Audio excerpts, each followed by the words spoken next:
Federal വ്യവസ്ഥിതിക്ക് വിരുദ്ധവുമാണ്. ഖനന നിയമ ഭേദഗതിയുടെ പേരിൽ നമ്മുടെ സ്റ്റേറ്റ് ലിസ്റ്റിൽ 18ാം ഇനമായി വരുന്ന ഭൂമിയുടെ അധികാരവും അവകാശവും കേന്ദ്ര സർക്കാരിൻ്റെ അധികാര പരിധിയിൽ കൊണ്ടുവരുന്നുള്ള നീക്കമാണ്. നാളിതുവരെ ഖനന പാട്ടം നൽകുന്നതിനും അതിനായി സംസ്ഥാന സർക്കാരിന് റോയൽറ്റി, ഇതര ഫീസുകൾ എന്നിവ നിശ്ചയിക്കാനും അധികാരമുണ്ട്. ഭൂമി പൂർണ്ണമായും സ്റ്റേറ്റ് ലിസ്റ്റിലെ, ഭരണഘടനയിലെ സ്റ്റേറ്റ് ലിസ്റ്റിലെ, ഷെഡ്യൂളിലെ സ്റ്റേറ്റ് ലിസ്റ്റിലെ 18ൽ ഉൾപ്പെട്ടു വരുന്നതാണ്. ഭൂമി സംബന്ധിച്ച പൂർണ്ണമായ നിയമനിർമ്മാണ അധികാരം സംസ്ഥാനത്തിൻ്റെ അധികാര പരിധിയിലാണ്. അപ്പോൾ അതൊരു ഫെഡറൽ വ്യവസ്ഥിതിക്ക് വിരുദ്ധമായൊരു നിയമമാണ്. ഇത് കേരളത്തിനെയും വളരെ ഗൗരവതരമായി നമ്മൾ ബാധിക്കും. തീരദേശവും വനവും പോലും ഒഴിവാക്കാതെയാണ് മിനറൽ ബെയറിംഗ് ലാൻഡ് എന്ന നിർവചനത്തിലൂടെ സംസ്ഥാനങ്ങളുടെ അധികാര പരിധിക്കുള്ളിൽ കേന്ദ്രം കടന്നുകയറ്റം നടത്തുന്നതിനായിട്ടുള്ള ഭേദഗതി അവതരിപ്പിച്ചിരിക്കുന്നത്. അതിനെ അതിശക്തമായിട്ട് എതിർക്കാൻ ഉള്ള തീരുമാനമാണ് സംസ്ഥാനത്തിൻ്റേത്. സംസ്ഥാനത്തിൻ്റെ ആ പ്രതിഷേധവും അത് കേന്ദ്ര സർക്കാരിനെ അറിയിക്കും.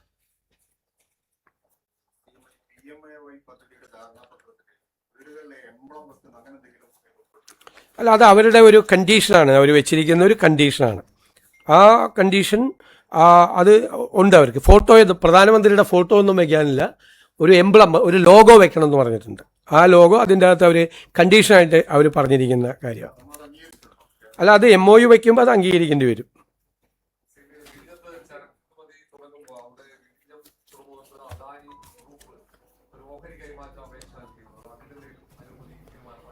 ഇല്ല, തീരുമാനം അതിന് നമ്മളൊരു ചീഫ് സെക്രട്ടറി ആയിട്ടുള്ളൊരു എംപവേർഡ് കമ്മിറ്റി, ചെയർമാനായിട്ടുള്ളൊരു എംപവേർഡ് കമ്മിറ്റിയെ അതിൻ്റെ കാര്യങ്ങൾ പഠിക്കാൻ വേണ്ടി ഏൽപ്പിച്ചിരിക്കുകയാണ്. അവർ റിപ്പോർട്ട് തന്നിട്ടില്ല. അതിപ്പോൾ ഉടനെ കൊടുക്കേണ്ട ആവശ്യമില്ല. അതിന് ഏറ്റവും പ്രധാനപ്പെട്ട ആവശ്യം അതിൻ്റെ സ്ട്രാറ്റജിക് കാര്യങ്ങൾ, സെക്യൂരിറ്റി ആയിട്ടുള്ള ബന്ധപ്പെട്ട കാര്യങ്ങൾ കേന്ദ്ര സർക്കാരാണ് അനുമതി കൊടുക്കേണ്ടത്. അവരത് കൊടുത്തു കഴിഞ്ഞിട്ട് നമുക്ക് നമ്മുടെ സ്റ്റേറ്റിൻ്റെ ഇൻട്രസ്റ്റ് എല്ലാം ആലോചിച്ചിട്ട് നമുക്ക് തീരുമാനമെടുക്കാം.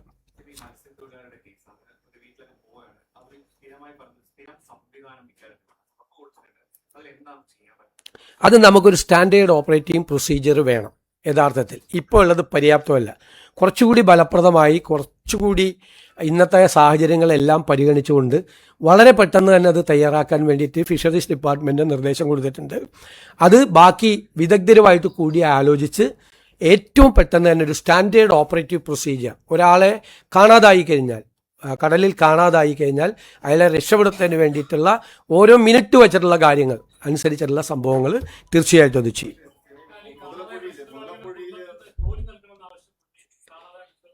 അതെല്ലാം പരിഗണിക്കും നമ്മൾ. അതെല്ലാം നമ്മൾ തീർച്ചയായിട്ടും പല രീതിയിലുള്ള സഹായം അവർക്ക് നൽകേണ്ടതുണ്ട്. അതെല്ലാം നമ്മൾ തീർച്ചയായിട്ടും അത് പരിശോധിക്കും. മുതലപ്പുഴയിലെ അപകടാവസ്ഥ പരിഹരിക്കാൻ ആദ്യത്തെ ഒരു യോഗം ചേർന്നിട്ടുണ്ട്.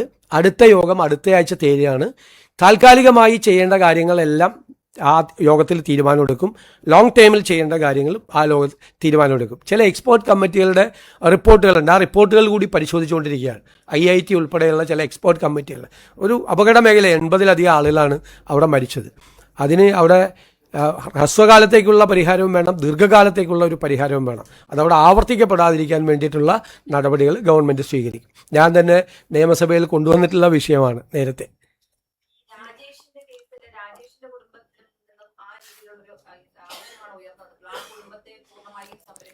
തീർച്ചയായിട്ടും പൂർണ്ണമായി ആ കുടുംബത്തെ സംരക്ഷിക്കും.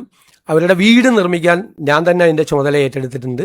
അതിൻ്റെ വീട് പൂർത്തിയാക്കി നല്ലൊരു വീട് നിർമ്മിക്കുന്നതിന് വേണ്ടിയിട്ടുള്ള കൊടുക്കും. ബാക്കിയുള്ള നഷ്ടപരിഹാരങ്ങളെല്ലാം കൊടുക്കും. നമുക്ക് ഏതെല്ലാം രീതിയിൽ ഈ കുടുംബങ്ങളെ സഹായിക്കാൻ പറ്റുമോ ആ രീതിയിലെല്ലാം ഗവൺമെൻറ് സഹായിക്കാൻ പറ്റും. എനിക്ക് തോന്നുന്നത് അടുത്ത ദിവസങ്ങൾക്കുള്ളിൽ തന്നെ ഇതിൻ്റെ തീരുമാനങ്ങളെല്ലാം എടുക്കാൻ പറ്റും. ആലോചിക്കും നമ്മൾ തീർച്ചയായിട്ടും.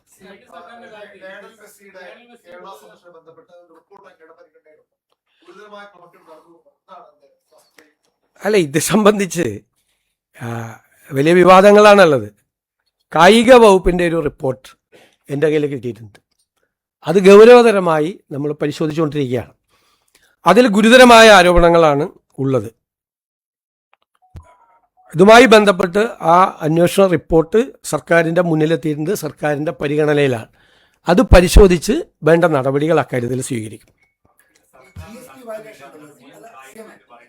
സംസ്ഥാന സർക്കാർ പറയാനുള്ളത്. പക്ഷേ മന്ത്രി അയച്ച കത്തൊക്കെ പുറത്തു വന്നിട്ട് ട്രൈ പാർട്ടി എഗ്രിമെന്റ് എന്ന് പറയുന്നത് സർക്കാരിന് ഒഴിഞ്ഞു മാറാൻ കഴിയും. സർക്കാരിന് ഒഴിഞ്ഞു മാറാൻ കാരണം സർക്കാർ ഇതിൻ്റെ ഭാഗമല്ല. കേരളത്തിൽ വന്ന് മെസ്സി കളിക്കും എന്ന് പറഞ്ഞ് ഇപ്പം ഇത് തന്നെ കൊടുത്തത് ഈ ഇവരുമായിട്ട് എഗ്രിമെൻ്റ്, അർജന്റീനൻ ഫുട്ബോൾ അസോസിയേഷനുമായിട്ട് എഗ്രിമെൻ്റ് വെക്കാൻ ഒരു സ്വകാര്യ സ്ഥാപനത്തിന് അനുമതി കൊടുത്തതിൻ്റെ പ്രൊസീജിയർ എന്തായിരുന്നു പ്രൊസീജിയർ? എക്സ്പ്രഷൻ ഓഫ് ഇൻട്രസ്റ്റ് വിളിച്ചിട്ടാണോ കൊടുത്തത്? ഒന്നുമല്ലല്ലോ കൊടുത്തത്. ഒരു കമ്പനിക്ക് അത് കൊടുത്തു. വിപണി മൂല്യനിർണ്ണയമോ സാമ്പത്തിക ശേഷിയോ ഫണ്ടിൻ്റെ സ്രോതസ്സോ ഒന്നും പരിഗണിച്ചിട്ടില്ല. ഒരു കാര്യവും പരിഗണിച്ചിട്ടില്ല. പിന്നെ ഇത് സംസ്ഥാന ഗവൺമെൻറ്റും യഥാർത്ഥത്തിൽ ഇതിൻ്റെ പല കാര്യങ്ങളും അറിഞ്ഞിട്ടുണ്ടോ? പരസ്പര വിരുദ്ധമായ പ്രസ്താവനകളെല്ലാം ധാരാളം വരുന്നുണ്ട്. അപ്പം ഞങ്ങളത് പരിശോധിച്ചുകൊണ്ടിരിക്കുന്നതല്ലേ.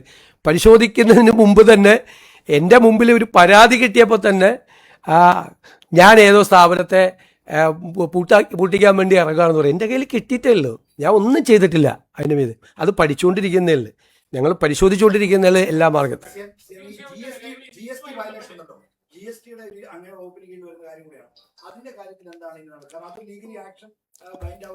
അത് പ്രഥമ റിപ്പോർട്ടുകൾ ഞങ്ങൾ ശേഖരിച്ചിട്ടുണ്ട്.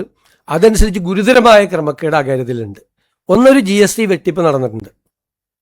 2, ആ വെട്ടിപ്പ് നടത്തിയത് കഴിഞ്ഞ ഗവൺമെൻറ്റിൻ്റെ കാലത്ത് തന്നെ കണ്ടുപിടിച്ച് നോട്ടീസ് കൊടുത്തിട്ടുണ്ട്. പക്ഷേ പിന്നീട് അതിൻ്റെ അകത്ത് അത് മരവിപ്പിക്കപ്പെട്ട പോലെ അന്വേഷണം മരവിക്കപ്പെട്ടതുപോലെയുള്ള ഒരു സ്ഥിതി പിന്നീടുള്ള 7 മാസം ഉണ്ടായിട്ടുണ്ട്. അതടക്കമുള്ള കാര്യങ്ങൾ പരിശോധിച്ചുകൊണ്ട് സർക്കാരിന് നഷ്ടപ്പെട്ട തുക ഈടാക്കുന്നതിന് വേണ്ടിയിട്ടുള്ള നടപടികൾ സ്വീകരിക്കും. അതിൻ്റെ ഉണ്ടായിരിക്കുന്ന അനാസ്ഥയെക്കുറിച്ചുള്ള അന്വേഷണം നടത്തും. അത് ധനകാര്യ വകുപ്പ് നടത്തും.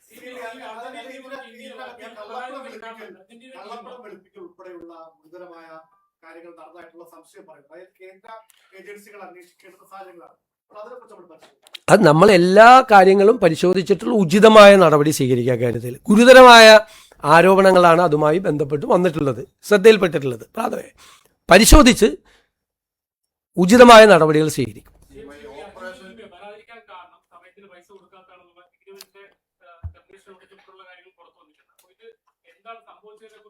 അന്വേഷണ പരിധിയിലെല്ലാം പെടുമല്ലോ. അന്വേഷണം നടത്തുമ്പോൾ എല്ലാം പെടും. എത്ര രൂപ അവിടെ കൊടുത്തിട്ടുണ്ട്, അതിൻ്റെ ഫണ്ടിൻ്റെ സോഴ്സസ് എന്താണ് എന്നൊക്കെ അറിയണമല്ലോ. ഒരുപാട് കാര്യങ്ങൾ അറിയാനുണ്ട്.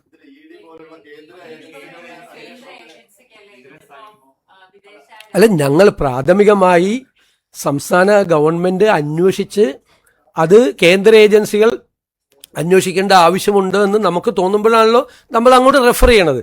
പ്രാഥമികമായ പരിശോധനകൾ പൂർത്തിയാക്കിയിട്ടാണ് ഏത് തരത്തിലുള്ള അന്വേഷണം വേണമെന്ന് തീരുമാനിക്കുന്നത്. അത് ഈ പറയുന്നത് പോലെ FCRI ആക്ടിൻ്റെ വയലേഷനോ അങ്ങനെ എന്തെങ്കിലും സംഭവങ്ങൾ ഉണ്ടെങ്കിൽ അപ്പോൾ ആലോചിക്കും. ഇപ്പോൾ നമ്മൾ ഇത് പരിശോധിച്ചുകൊണ്ടാണ്. അപ്പോൾ ഉചിതമായ ഒരു അന്വേഷണം വേണം എന്നുള്ളൊരു അഭിപ്രായത്തിലേക്കാണ് എത്തുന്നത്. അത് ഏത് തരത്തിലുള്ള അന്വേഷണം വേണമെന്ന് അടുത്ത ദിവസങ്ങൾ പ്രഖ്യാപിക്കും.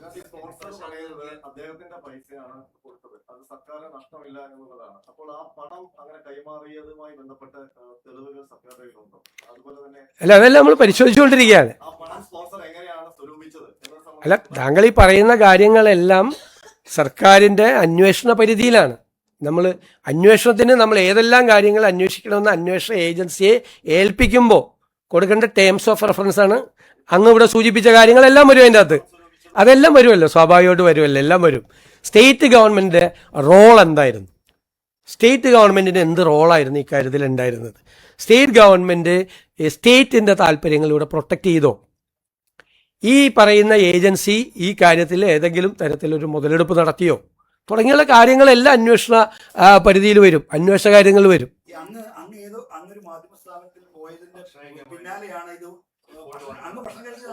അത് ഞാൻ മനോരമയിൽ എന്തിനാണെന്ന് പറഞ്ഞത്, മലയാള മനോരമയിൽ നമ്മൾ ആദ്യമായിട്ടാണ് പോകുന്നത്. അതിനു മുമ്പ് ഞാൻ മാതൃഭൂമി പോയിട്ടുണ്ടായിരുന്നു. ഇത് മനോരമയിൽ മാത്രമല്ലല്ലോ വാർത്ത വന്ന, എല്ലാ പത്രത്തിലും വന്നു. ഇതുമായിട്ട് ഇത് നേരത്തെ ഉള്ള കാര്യമല്ലേ, നേരത്തെ തന്നെ അന്തരീക്ഷത്തിലുള്ള കാര്യമല്ലേ, എല്ലാവർക്കും അറിയാമല്ലോ.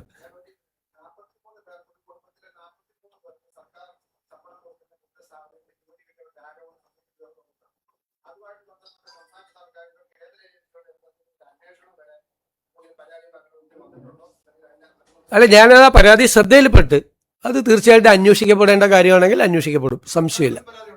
അല്ല, എൻ്റെ മുമ്പിലൊന്നും പരാതി വന്നില്ല, പത്രത്തിൽ വന്നില്ല. അത് നമ്മുടെ ജോലിയല്ലല്ലോ. നമ്മുടെ പരിധിയിൽ വരുന്ന കാര്യമാണെങ്കിൽ മാത്രമേ ഉള്ളൂ. നമ്മുടെ പരിധിയിൽ വരുന്ന കാര്യമാണെങ്കിൽ മാത്രമല്ലേ നമ്മൾ അന്വേഷിക്കും.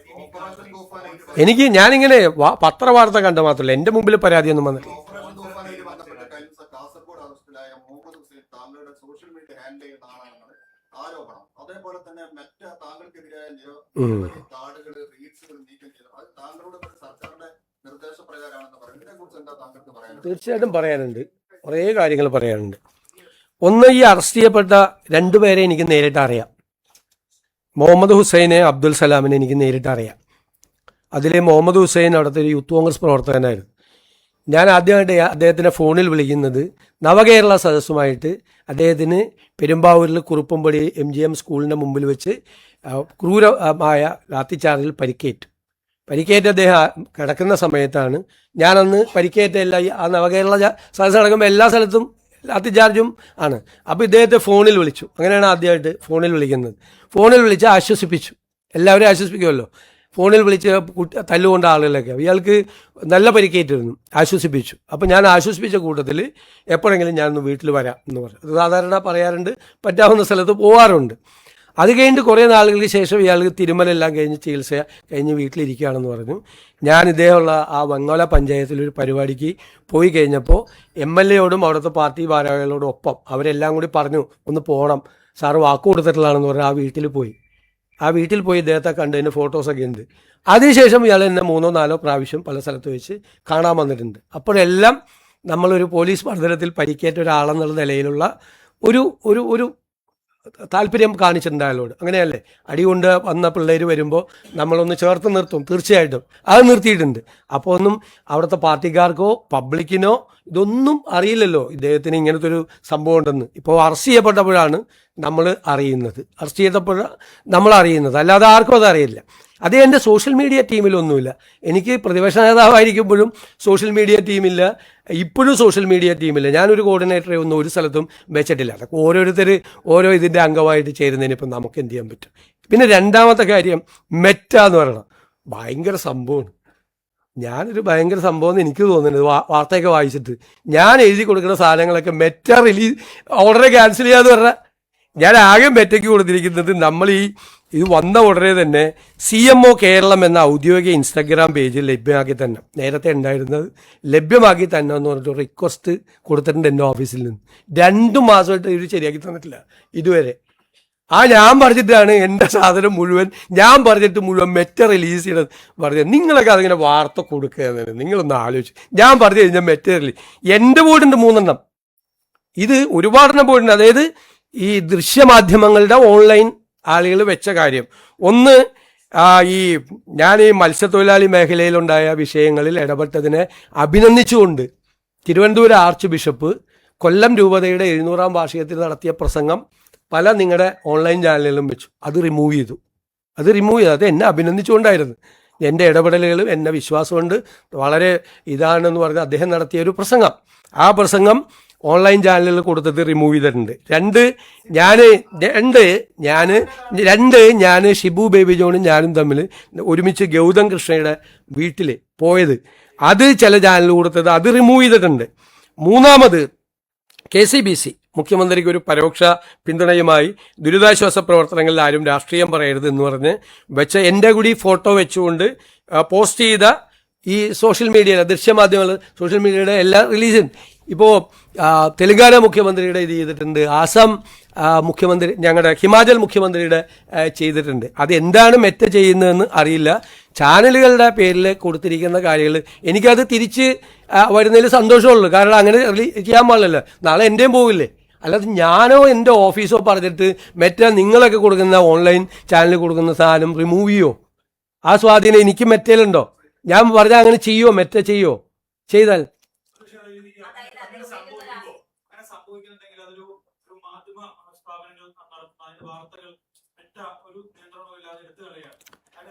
അതിന് നമുക്ക് ഇടപെടണം. നിങ്ങളും ഇടപെടണം. നിങ്ങൾ അതിൻ്റെ അകത്ത് പരാതികൾ കൊടുക്കണം. അതിൻ്റെ കൂടെ സർക്കാർ നിൽക്കും. ഒരു സംശയം ആ കാര്യത്തിലില്ല. സർക്കാർ നിൽക്കും, ആ കൂടെ നിൽക്കും, സർക്കാർ കൂടി നിൽക്കും. ഒരു സംശയവും ആ കാര്യത്തിലില്ല.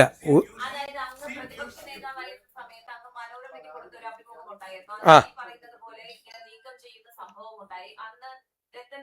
അദ്ദേഹമാണ് അതിൽ ഇടപെടുകയും മെറ്റയുമായി സംസാരിക്കുകയും അത് പുനഃസ്ഥാപിക്കുകയും ചെയ്തത്.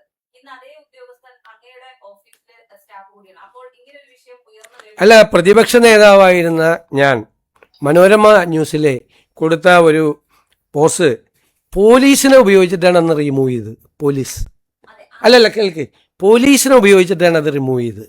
പോലീസിനെ ഉപയോഗിച്ച് ഇപ്പം ഇലക്ഷൻ പരാതി കൊടുത്ത് ഞാൻ പരാതി കൊടുത്തില്ലേ, ചീഫ് ഇലക്ടറൽ ഓഫീസർക്ക് പരാതി കൊടുക്കില്ലേ? പരാതി കൊടുക്കും. എന്നിട്ട് അവരത് പുനഃസ്ഥാപിച്ച് അത് തെറ്റാണെന്ന് പറഞ്ഞ് തെരഞ്ഞെടുപ്പ് ലംഘനം കൂടിയല്ലേ തെരഞ്ഞെടുപ്പ് പ്രചരണത്തെ തടസ്സപ്പെടുത്തുന്നത്. അത് പോലീസിനെ ഉപയോഗിച്ച് അതിൻ്റെ അത് ഒന്നുമില്ല. ജോണി ലൂക്കോസുമായിട്ട് ഞാൻ കൊടുത്ത ഇൻ്റർവ്യൂ പോലീസിനെ കൊണ്ട് റിമൂവ് ചെയ്യിപ്പിച്ച് അന്ന് അത് പറഞ്ഞുകൊണ്ട് അവരത് തെറ്റാണെന്ന് മനസ്സിലാക്കിയപ്പോൾ അവർ റീഇൻസ്റ്റേറ്റ് ചെയ്തു, അത്രേ ഉള്ളൂ.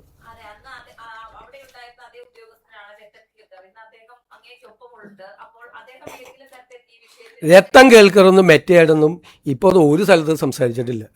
എൻ്റെ ഓഫീസിലെ ഒരാളും ഞങ്ങളെ ഓഫീസിൽ പറഞ്ഞാൽ മെറ്റ നിങ്ങളുടെയൊക്കെ റിമൂവ് ചെയ്യണം, നിങ്ങളെല്ലാം റിമൂവ് ചെയ്യണം. ഞാൻ പറയില്ല, എനിക്ക് അനുകൂലമായിട്ടുള്ള കാര്യം പ്ലീസ് ഞാൻ പറയുമല്ലേ മറുപടി, പ്ലീസ് ഞാൻ പറയുമല്ലേ, അങ്ങ് ചോദിച്ചതിന് ഞാൻ മറുപടി പറയല്ലേ. എൻ്റെ അടക്കമുള്ള എല്ലാം റിമൂവ് ചെയ്യാണ് മുഖ്യമന്ത്രിമാരുടെ പലരും. അത് എന്താണ് മെറ്റയുടെ എന്തെങ്കിലും പോളിസിയിൽ ഉണ്ടായിരിക്കുന്ന ചേഞ്ചാണോ എന്താണെന്ന് വ്യക്തമല്ല. അത് അത് തിരിച്ചു വയ്ക്കാൻ വേണ്ടിയിട്ട് നിങ്ങളുടെ ചാനലുകളിൽ നിന്ന് ഓൺലൈൻ മീഡിയയിൽ നിന്ന് റിമൂവ് ചെയ്തിട്ടുണ്ടെങ്കിൽ തിരിച്ചു കൊണ്ടുവരാൻ വേണ്ടിയിട്ടുള്ള ശ്രമങ്ങൾ നിങ്ങൾ നടത്തണം. അതിൻ്റെ കൂടെ സർക്കാർ ഉണ്ടാവും. സർക്കാർ വേണമെങ്കിൽ കത്തെഴുതാം. ഞാൻ വേണമെങ്കിൽ കത്തെഴുതാം മെറ്റയ്ക്ക്, കാരണം എന്നെ വിമർശിച്ച് കൊണ്ട് വരുന്ന പോസ്റ്റ് ഒന്നും റിമൂവ് ചെയ്യരുത് എന്ന് പറഞ്ഞുകൊണ്ട് ഞാൻ കത്തെഴുതാം. ഞാൻ റെഡിയാണ്. നിങ്ങൾ ആർക്കെങ്കിലും ആരെങ്കിലും മെറ്റ കൊണ്ടിട്ട് ഒരു 10 പോസ്റ്റ് റിമൂവ് ചെയ്തിട്ട് നമുക്ക് അങ്ങനെ കേരളത്തിലെ മാധ്യമങ്ങളുടെയും സോഷ്യൽ മീഡിയയുടെയും വായി മൂടി കിട്ടാൻ പറ്റുമെന്ന് വിശ്വസിക്കുന്നൊരു മൂഢനാണോ ഞാൻ? നിങ്ങളെന്താ? അല്ല, അത് അങ്ങനെയല്ലേ അവർ പറയുള്ളൂ. കാരണം പോലീസിനെ ഉപയോഗിച്ച് ഞാൻ ജോണി ലൂക്കോസിന് കൊടുത്ത ഇൻ്റർവ്യൂ നിങ്ങൾ നോക്കുക, അതിൻ്റെ അകത്ത് വല്ലതും ഉണ്ടാകുന്നു. റിമൂവ് ചെയ്യിപ്പിച്ച ആളുകളാണ് ഈ പറയുന്നത്. റിമൂവ് ചെയ്യിപ്പിച്ച ആളുകളാണ് പ്രതിപക്ഷ നേതാവിൻ്റെ റിമൂവ് ചെയ്യിപ്പിച്ച ആളുകളാണ് ഈ പറയുന്നത്. എൻ്റെ ഇൻ്റർവ്യൂ അത് അവരെന്തൊക്കെ പറയാം.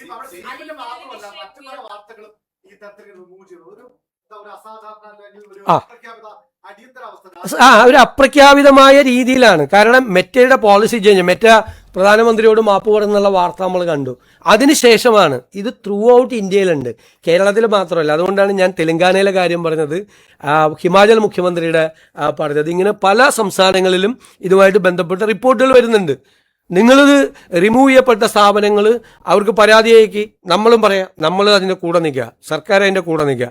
നിങ്ങളിപ്പോൾ എനിക്കെതിരെ ഇട്ടിരിക്കുന്ന സംഭവങ്ങൾ പോലും പുനഃസ്ഥാപിക്കണമെന്ന് ഞാൻ ആവശ്യപ്പെടാം. എനിക്കൊരു ബുദ്ധിമുട്ടുമില്ല.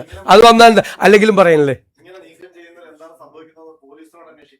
അല്ലല്ല, പോലീസ് ഇതുമായിട്ട് യാതൊരു അല്ല അത് അവർ ചെയ്യുന്നതല്ല, അവിടെ നിന്ന് ചെയ്യുന്നതല്ല. അവരോടാണ് നമ്മൾ ആവശ്യപ്പെടുന്നത്. അവരാണ് ഇതിൻ്റെ അതോറിറ്റി, അവർക്ക് മാത്രമേ ഇത് റിമൂവ് ചെയ്യാൻ പറ്റുള്ളൂ. ഉറവാണ്, അതല്ലേ സർക്കാർ ഇടപെടാന്നല്ലേ ഞാൻ പറഞ്ഞത്. നിങ്ങൾ കൂടി വേണം, നിങ്ങൾ നീക്കം ചെയ്ത ആളുകൾ പരാതി കൊടുക്കണം. കാരണം നിങ്ങളാണ് അഗ്രീവ്ഡ് പാർട്ടി ഇത് നീക്കം ചെയ്ത സ്ഥാപനങ്ങളാണ്. അവർ പരാതി കൊടുക്കണം. അവർ പരാതി കൊടുത്താലേ നിലനിൽക്കുകയുള്ളൂ. നമ്മൾ അതിന് പിന്തുണ കൊടുക്കുക. എൻ്റെ ഇടയ്ക്ക് എന്നെ വിമർശിച്ചുകൊണ്ടിട്ടിരിക്കുന്ന പോസ്റ്റുകളടക്കം തിരിച്ചിടണം എന്ന് പറഞ്ഞിട്ട് നമ്മൾ കത്ത് കൊടുക്കുക. ഒരു പ്രശ്നമില്ല. കോൺഗ്രസിന്റെ പ്രഖ്യാപിത നിലപാടിനെതിരെയാണ്, സർക്കാരിന്റെ നയങ്ങളാണ് ചീഫ് സെക്രട്ടറി നടപ്പാക്കേണ്ടത്. ഇതുവരെ ആ കത്ത് പിൻവലിച്ചിട്ടില്ല. സർക്കാരിന്റെ നിലപാട് ഇനിയിപ്പോ 2 ദിവസം സ്വാതന്ത്ര്യ ദിനത്തിൽ അതൊക്കെ സ്വാതന്ത്ര്യ ദിനം ആഘോഷിക്കുമ്പോൾ കണ്ടോ സർക്കാരിന്റെ നയം എന്താണെന്ന് നിങ്ങൾ മനസ്സിലാവും.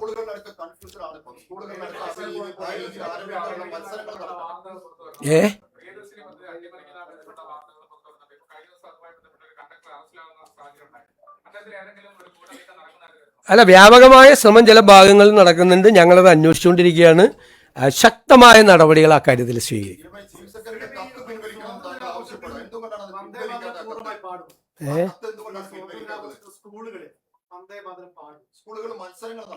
ചീഫ് സെക്രട്ടറിയുടെ കത്തൊന്ന് വായിച്ചു നോക്കും. ചീഫ് സെക്രട്ടറിക്ക് ഡൽഹിയിൽ നിന്ന് അയച്ച കത്ത് ചീഫ് സെക്രട്ടറി LSCD സെക്രട്ടറിക്ക് ഫോർവേഡ് ചെയ്തു. അത്രയേ ഉള്ളൂ, ഫോർവേഡ് ചെയ്തു. ചീഫ് സെക്രട്ടറിയുടെ ജോലിയാണത്. ഫോർവേഡ് ചെയ്തു. സ്റ്റേറ്റ് ഗവൺമെൻറ് നയമല്ലല്ലോ പറഞ്ഞിരിക്കുന്നത്. അവിടെ അയച്ച ഹർത്തിരംഗയായിട്ട് ബന്ധപ്പെട്ട ആ പരിപാടിയിലിരുന്നു. സ്വാതന്ത്ര്യദിനവുമായിട്ട് ബന്ധപ്പെട്ട കാര്യങ്ങൾ സർക്കാരാണ് തീരുമാനിക്കുന്നത്.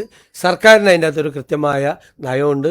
UDF അത് സംബന്ധിച്ച ഒരു കൃത്യമായ നയമുണ്ട്. അത് നിങ്ങൾ ഓഗസ്റ്റ് 15 ഇനി അധികം ദിവസമില്ലല്ലോ, അപ്പോൾ മനസ്സിലാവും.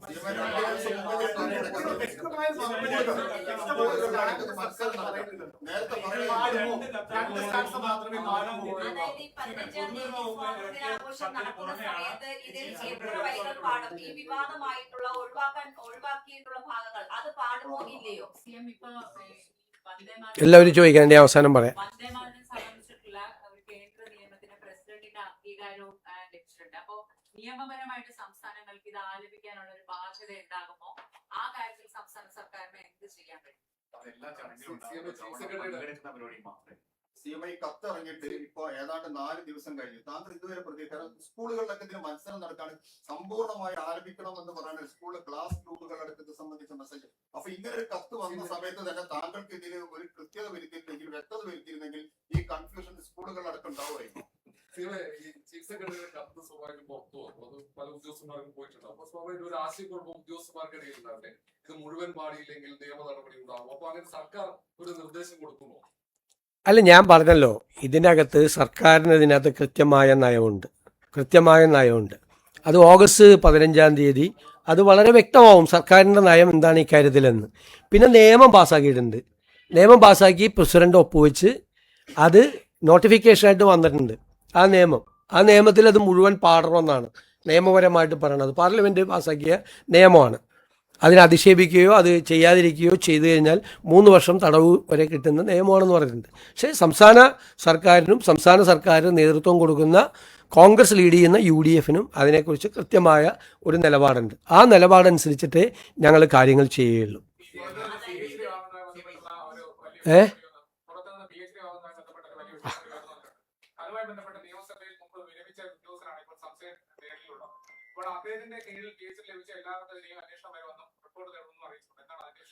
അത് വിശദമായി അന്വേഷിക്കുക, കാര്യത്തെക്കുറിച്ച് വിശദമായി അന്വേഷിക്കും. വളരെ ഗൗരവതരമായ പരാതിയാണ് അത് സംബന്ധിച്ച് അത് കിട്ടിയിരിക്കുന്നത്. ഗൗരവത്തോടുകൂടി അന്വേഷിക്കുന്നത്. കേന്ദ്രം നടപ്പിലാക്കുന്ന നിയമങ്ങൾ സംസ്ഥാനങ്ങൾക്ക് മറികടക്കാനാവില്ല എന്ന് മുമ്പ് നമ്മൾ പല പറഞ്ഞിരുന്നല്ലോ. അപ്പൊ ഈ മൈനിങ് ആൻഡ് മിനറൽസ് ഈ അമെന്റ്മെന്റിൽ എന്തായാലും നമ്മുടെ അടുത്ത നമ്മളത് പാർലമെന്റിൽ ഇപ്പോൾ ലോകസഭ അത് പാസ്സാക്കി. നമ്മൾ അതിശക്തമായ പ്രതിഷേധം രേഖപ്പെടുത്തി. രാജ്യസഭയിൽ വരും പ്രതിഷേധിക്കും. സംസ്ഥാന ഗവൺമെൻറ്റിൻ്റെ പ്രതിഷേധം നമ്മൾ അറിയിക്കും. പിന്നെ അത് പാസ്സായി ആക്ട് ആയി കഴിഞ്ഞാൽ അപ്പോഴേ നമുക്ക് നിയമപരമായ കാര്യങ്ങൾക്ക് പോകാൻ പറ്റുള്ളൂ. അതായത് നമ്മുടെ മെയിൻ പരാതി സ്റ്റേറ്റ് ലിസ്റ്റിലേക്കുള്ള എൻക്രോച്ചാണെന്നാണ്. ഭരണഘടനയുടെ ഷെഡ്യൂളിൽ union list, state list, concurrent list. Union ലിസ്റ്റിൽ യൂണിയനാണ് അധികാരം നിയമനിർമ്മാണത്തിന്. സ്റ്റേറ്റ് ലിസ്റ്റിൽ സ്റ്റേറ്റിനാണ് അധികാരം. കൺകറന്റ് ലിസ്റ്റിൽ 2 പേർക്കും ഉണ്ട്. അപ്പോൾ സ്റ്റേറ്റ് ലിസ്റ്റിൽപ്പെട്ട 18 ഭൂമിയുടെ അധികാരം. ഷെഡ്യൂളിൽ 18. അതിലേക്കുള്ള നഗ്നമായ കടന്നുകയറ്റമാണ്. അപ്പം നമുക്ക് ഭരണഘടനാപരമായ ഒരു ഭരണഘടനാ ലംഘനം കൂടിയാണ്. ഭരണഘടനയുടെ ഷെഡ്യൂളിൻ്റെ ഉള്ള അധികാരത്തിൻ്റെ, സ്റ്റേറ്റിന് കൊടുത്തിരിക്കുന്ന അധികാരത്തിൻ്റെ ലംഘനം കൂടിയാണ്. അപ്പം നമുക്ക് അവർ പാസ്സാക്കിയാൽ നമ്മൾ അതിനു മുമ്പ് രാഷ്ട്രീയമായ എതിർപ്പ് അറിയിക്കും, സ്റ്റേറ്റിൻ്റെ എതിർപ്പ് നമ്മൾ അറിയിക്കും, എന്നിട്ട് നിയമപരമായ മാർഗങ്ങൾ തേടും.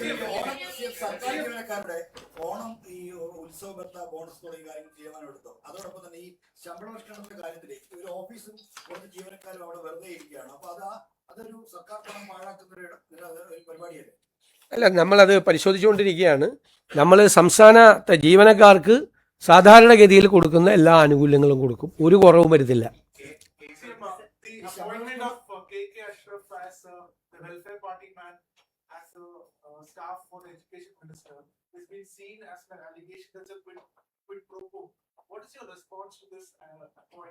That I don't know. I am not aware about that. No, I will check.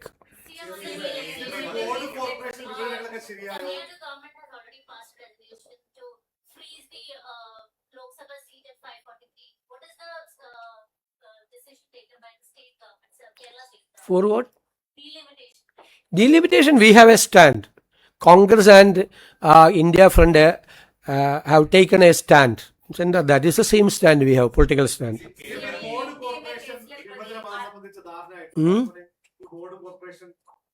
ഞങ്ങൾ ലാസ്റ്റ് വീക്കിലാണല്ലോ UDF യോഗം കഴിഞ്ഞിട്ട് ലാസ്റ്റ് വീക്കിലാണ് ചർച്ച വെച്ചിരുന്നത്. അപ്പോഴാണ് ഈ ഫ്ലഡും പ്രശ്നങ്ങളൊക്കെ ഉണ്ടായത്. അതുകൊണ്ട് അത് നമ്മൾ ഈ ആഴ്ചത്തേക്ക് അത് മാറ്റിവെച്ചു. നമ്മൾ ചർച്ചകൾ തുടങ്ങി.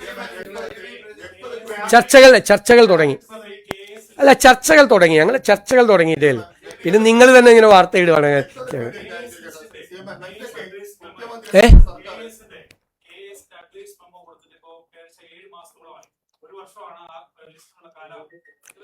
അത് ഗവൺമെന്റ് പരിശോധിച്ചുകൊണ്ടിരിക്കുകയാണ്. വേക്കൻസി ഇല്ലാതെയാണ് അത് ചെയ്തത്. ഇപ്പം ഞാൻ ഒരു കാര്യം പറഞ്ഞിട്ടെ, ഇപ്പോൾ സമരം നടക്കുന്നുണ്ടല്ലോ, LPST മറ്റേ UPSC സമരം, അവരിപ്പോൾ തൽക്കാലത്തേക്കൊന്ന് നിർത്തിവെച്ചതാണ്. അതിൻ്റെ സ്ഥിതി നിങ്ങൾക്കറിയോ? അതായത് 500 വേക്കൻസി ഉള്ള സമയത്താണ് ഇത് ഈ PSC ഇത് ചെയ്യുന്നത്. PSC പരീക്ഷ നടത്തി ഇത് ചെയ്യുന്നത്. 15,000 പേരുടെ ലിസ്റ്റാണ് ഉണ്ടാക്കിയിരിക്കുന്നത്. 500 വേക്കൻസി. 500 വേക്കൻസിയുടെ സ്ഥിതി എന്താണെന്നറിയോ? അപ്പോൾ ഈ 500 വേക്കൻസി റിപ്പോർട്ട് ചെയ്യുമ്പോൾ തന്നെ ഡിവിഷൻ ഫോൾ 1131 ഉണ്ട്. അതായത് ഡിവിഷൻ ഫോളിലൂടെ ജോലി നഷ്ടപ്പെടുന്ന അധ്യാപകരുടെ എണ്ണം അപ്പോൾ 1131ആണ്. 1131 വരെ നമ്മൾ പ്രൊട്ടക്റ്റ് ചെയ്യണം വേക്കൻസി ഇല്ലാത്ത. അപ്പോഴാണ് 500 അപ്പോൾ 500 വേക്കൻസി എന്ന് പറയുന്നത് യഥാർത്ഥത്തിൽ 631 പോലും ഇല്ല. മനസ്സിലായില്ലേ? അതായത് ഈ 1131 വരെ നമ്മൾ പ്രൊട്ടക്ട് ചെയ്യേണ്ട ഡിവിഷൻ ഫോൾ ഉള്ളപ്പോൾ വേക്കൻസി ഇല്ല. ശരിക്ക് വേക്കൻസി ഇല്ല. കാരണം ഈ 500 കഴിഞ്ഞാലും വീണ്ടും 631 വരെ കൂടി പ്രൊട്ടക്ട് ചെയ്യണം. നിലവിലുള്ള 500 വേക്കൻസിയും പിന്നെ 631 വരെ കൂടി പ്രൊട്ടക്ട് ചെയ്യണം. ആ സമയത്താണ് വീണ്ടും പരീക്ഷ നടത്തിയിട്ട് 15,000 പേരുടെ ലിസ്റ്റ് ഉണ്ടാക്കിയിരിക്കുന്നത്. അല്ല, അങ്ങനെ പരീക്ഷ നടത്തുന്നത് തന്നെ ശരിയാണോ? ഇല്ലാത്ത വേക്കൻസിയിൽ പരീക്ഷ നടത്താമോ? ഇല്ലാത്ത വേക്കൻസിയിലാണ് ആ പരീക്ഷ നടത്തിയത്. ഇല്ലാത്ത വേക്കൻസിയിൽ പരീക്ഷ നടത്തി. ഇപ്പം ഈ ഗവൺമെൻറ്റാണ് എൻ്റെ തലയിലായി അത് ഇല്ലേ, നമ്മുടെ മുമ്പിലായി. അപ്പം നേരത്തെ 1:40 ആയിരുന്നു റേഷ്യോ, സ്റ്റുഡൻറ്റ് ടീച്ചർ റേഷ്യോ. പല കാലങ്ങളായിട്ട് അത് കുറച്ചു കൊണ്ടു. 1:35 ആയി, 1:30 ആയി. ഇപ്പോൾ 1:25 ആക്കണമെന്നാണ് ഇപ്പോഴത്തെ ഡിമാൻഡ്. 25 കുട്ടികൾക്ക് ഒരു സ്റ്റുഡൻറ്റ്. പിന്നെ നിങ്ങൾക്കറിയാം സർക്കാർ സ്കൂളുകളിലെ കുട്ടികളുടെ എണ്ണം കുറഞ്ഞുകൊണ്ടിരിക്കുകയാണ്. ഡെമോഗ്രാഫിക് ചേഞ്ചാണ്, അല്ലാതെ പൊതു സംവിധാനത്തിലുള്ള കുറവല്ല. നേരത്തെ തന്നെ കഴിഞ്ഞ ഗവൺമെന്റിന്റെ കാലത്ത് തന്നെ അത് ദൃശ്യമായി തുടങ്ങി. എണ്ണം കുറയാണ്, കുറവാണ്. പല കാരണങ്ങളുമാണ്. റീസൺസ് കുറഞ്ഞുകൊണ്ട് ജനസംഖ്യ കുറഞ്ഞുകൊണ്ടിരിക്കുന്നു എന്നുള്ളതിൻ്റെ പ്രശ്നമുണ്ട്. ലേറ്റ് മാരേജിൻ്റെ വിഷയങ്ങളുണ്ട്, ഒരുപാട് വിഷയങ്ങളുണ്ട്. പക്ഷേ എൻറോൾമെൻറ്റ് കുറയാണ് കുട്ടികളുടെ. അതുകൊണ്ടാണ് നമ്മൾ 2 മാസം അവരോട് നമ്മൾ ചോദിച്ചത്.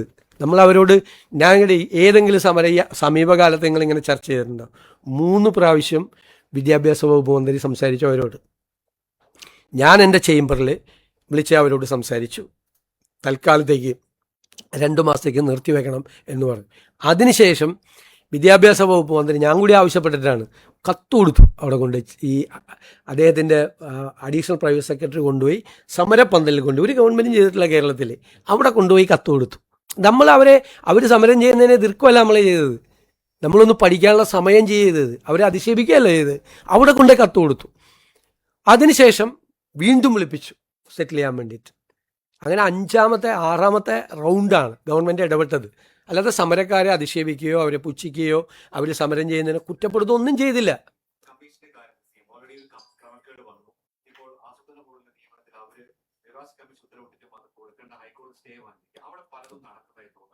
എവിടെ? ഉറപ്പായിട്ട് അത് അവിടെ വ്യാപകമായ ക്രമക്കേടുകൾ നടക്കുന്നു എന്നതിൻ്റെ റിപ്പോർട്ട് കിട്ടിയതിൻ്റെ അടിസ്ഥാനത്തിലാണ് ഗൗരവതരമായ അന്വേഷണം PSC നടക്കുന്നത്.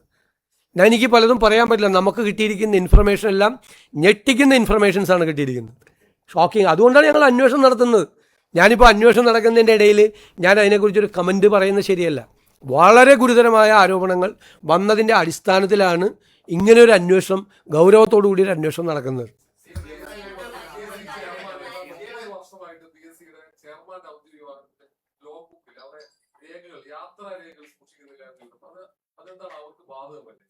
അല്ല, അതെല്ലാം ഇപ്പം നമുക്ക് പരിശോധിക്കാം തീർച്ചയായിട്ടും.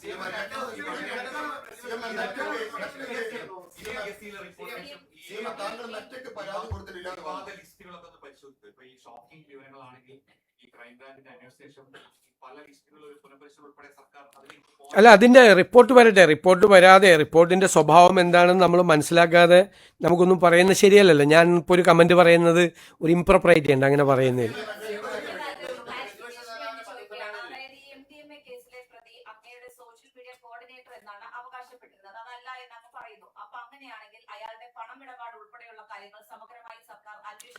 നിങ്ങൾ ഒരു കാര്യം മനസ്സിലാക്കേണ്ടത് എന്താണ്, ഈ ആളെ തൂഫാൻ പദ്ധതി പ്രകാരം അറസ്റ്റ് ചെയ്തു. നിങ്ങൾക്ക് ആർക്കെങ്കിലും അയാൾക്ക് വേണ്ടിയിട്ട് ഏതെങ്കിലും ഒരാളെ ഇടപെട്ടു എന്നുള്ളതിൻ്റെ ആക്ഷേപമുണ്ടോ? അറസ്റ്റ് ചെയ്ത് ജയിലിലാണ്, റിമാൻഡ് ചെയ്തു, പ്രൊട്ടക്റ്റ് ചെയ്തില്ല ആരെയും, ഒരാളെ പ്രൊട്ടക്റ്റ് ചെയ്തില്ല. പിന്നെ പലരും വന്നിട്ട് ഇപ്പോൾ ഗോവിന്ദൻ മാഷ് പറഞ്ഞ് എന്താണ് മുഖ്യമന്ത്രിയുടെ ഓഫീസിൽ മുഴുവൻ ലഹരി കച്ചവടമാണെന്ന്. പിന്നെ ഞാനൊന്നും പറയായിരുന്നെന്ന് വെച്ച് കഴിഞ്ഞാൽ അദ്ദേഹം ഞങ്ങളുടെ വീടിൻ്റെ ഐശ്വര്യമാണ്, ഇടയ്ക്കിടയ്ക്ക് ഇങ്ങനെ വന്ന് പറയണമെന്ന്. അല്ലല്ല നിക്കി എന്ന് പറഞ്ഞു നിർത്തട്ടെ. ഐശ്വര്യൻ ഇങ്ങനെയൊക്കെ ഇടയ്ക്ക് വന്ന് പറയും മുഖ്യമന്ത്രിയുടെ ഓഫീസിൽ ലഹരി കച്ചവടം ഒന്ന് പാർട്ടി സെക്രട്ടറി പറയാ, എൻ്റെ പേഴ്സണൽ സ്റ്റാഫാണ്. എന്താണത്? നിങ്ങൾക്കറിയാല്ലേ, മുൻ മുഖ്യമന്ത്രിയുടെ പ്രിൻസിപ്പൽ സെക്രട്ടറി സ്വർണ്ണക്കള്ളക്കടത്ത് കേസിൽ 100 ദിവസം ജയിലിൽ കിടന്നപ്പോൾ ഈ സെക്രട്ടറി എവിടെയായിരുന്നു? ഈ പാർട്ടി സെക്രട്ടറി. പറഞ്ഞോട്ടെ, അത് പുള്ളി ഞാൻ എന്നെ കൊണ്ട് ഇത് പറയിപ്പിക്കാൻ വേണ്ടി ഇത് വന്ന് പറഞ്ഞത്. അതാണ് ഞാൻ പറഞ്ഞത് അദ്ദേഹം ഐശ്വര്യമാണെന്ന് പറഞ്ഞത്.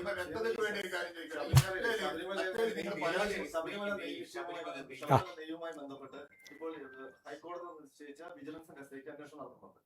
ദേവസ്വം മന്ത്രി പറയുന്നത് അതിലൊരു പോലീസ് അന്വേഷണം കൂടി വേണം എന്നുള്ളതാണ്. അങ്ങനെ കത്തും കൊടുത്തിട്ടുണ്ടെന്നാണ് അദ്ദേഹം പറഞ്ഞത്. ഇല്ലില്ല, അത് ഹൈക്കോടതിയുടെ നിയന്ത്രണത്തിൽ നടക്കുന്ന അന്വേഷണമാണ്. ആ അന്വേഷണ പരിധിയിൽ സർക്കാർ ഇടപെടില്ല. ഞാനത് ദേവസ്വം മന്ത്രിയായിട്ട് അത് വളരെ വിശദമായി സംസാരിച്ചു. ഹൈക്കോടതിയുടെ നേരിട്ടുള്ള നിയന്ത്രണത്തിൽ അവർ തന്നെ സെലക്ട് ചെയ്ത ഉദ്യോഗസ്ഥന്മാർ, നമ്മളല്ല വെച്ചത്, ഹൈക്കോടതി തന്നെ നേരിട്ട് സെലക്ട് ചെയ്ത ഉദ്യോഗസ്ഥന്മാരെ വെച്ചുകൊണ്ട് നടത്തുന്ന അന്വേഷണമാണ്. ഗുരുതരമായ ക്രമക്കേടാണ് നടന്നിരിക്കുന്നത്. കഴിഞ്ഞ കാലത്ത് നടന്നതാണ്. കട്ടളപ്പടി അടിച്ചു മാറ്റി, സ്വർണ്ണ അടിച്ചു മാറ്റി, ഇപ്പോൾ അയ്യപ്പൻ്റെ നെയ്യ് കൂടി അടിച്ചു മാറ്റി. എന്താ നടന്നിരുന്നത്? അതിനെല്ലാം ഒരു രാഷ്ട്രീയ നേതൃത്വത്തിൻ്റെ പിന്തുണ കൂടി ഉണ്ടായിരുന്നു. ഇതെല്ലാം പൊളിറ്റിക്കൽ അപ്പോയിൻമെൻ്റ് ആയിരുന്നു, എല്ലാം പൊളിറ്റിക്കൽ അപ്പോയിൻമെൻറ്റാ. എത്രാമത്തെ LDF ഭരണകാലത്ത് എത്രാമത്തെ ദേവസ്വം ബോർഡ് പ്രസിഡന്റാണ് ജയിലിൽ കിടക്കണത്? അമ്പലം വിഴുങ്ങികളായിരുന്നില്ല ഇവർ? ശബരിമലയിലെ ഏറ്റവും പുണ്യപുരാതനമായ ശബരിമല ക്ഷേത്രത്തിൽ കളവ് നടത്തിയിട്ട് കേരളത്തിൻ്റെ ചരിത്രത്തിൽ ഇന്നേവരെ ഇല്ലാത്ത തരത്തിൽ എത്രാമത്തെ ദേവസ്വം ബോർഡ് പ്രസിഡന്റ് ജയിലിൽ കിടക്കണത്? സ്വർണ്ണ അടിച്ചു മാറ്റി, കട്ടള അടിച്ചു മാറ്റി, ദ്വാരപാലക ചിലപ്പോൾ അടിച്ചു മാറ്റി, അവസാനം നെയ്യ് കൂടി അടിച്ചു മാറ്റി. ഇനി എന്തെല്ലാം വരായിരിക്കും? എന്തായിരുന്നു അവിടെ നടന്നത്? LDF ഭരണകാലത്ത് എന്തായിരുന്നു അവിടെ നടന്നത്?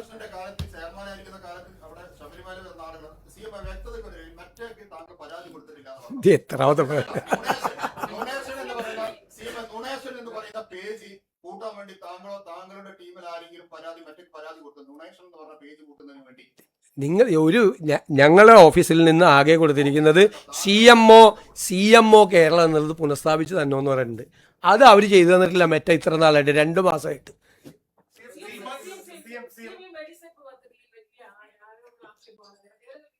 അത് റീസ്ട്രക്ചർ ചെയ്യുന്നതിനെ കുറിച്ച് നമ്മൾ പഠിച്ചുകൊണ്ടിരിക്കുകയാണ്. അതിൽ ഗുരുതരമായ വന്നത് ഒന്നാമത്തെ ആവശ്യമായ ആശുപത്രികൾ എംപാനൽ ചെയ്തിട്ടില്ല. കൂടുതലും ഹോസ്പിറ്റൽസാണത് എംപാനൽ ചെയ്തിരിക്കുന്നത്. പിന്നെ ആശുപത്രികളിൽ എംപാനൽ ചെയ്തിരിക്കുന്ന സ്ഥലത്ത് അവിടുത്തെ നല്ല ഡിപ്പാർട്ട്മെൻറ്റ്സ് അതിൻ്റെ അകത്തൊന്നുമില്ല.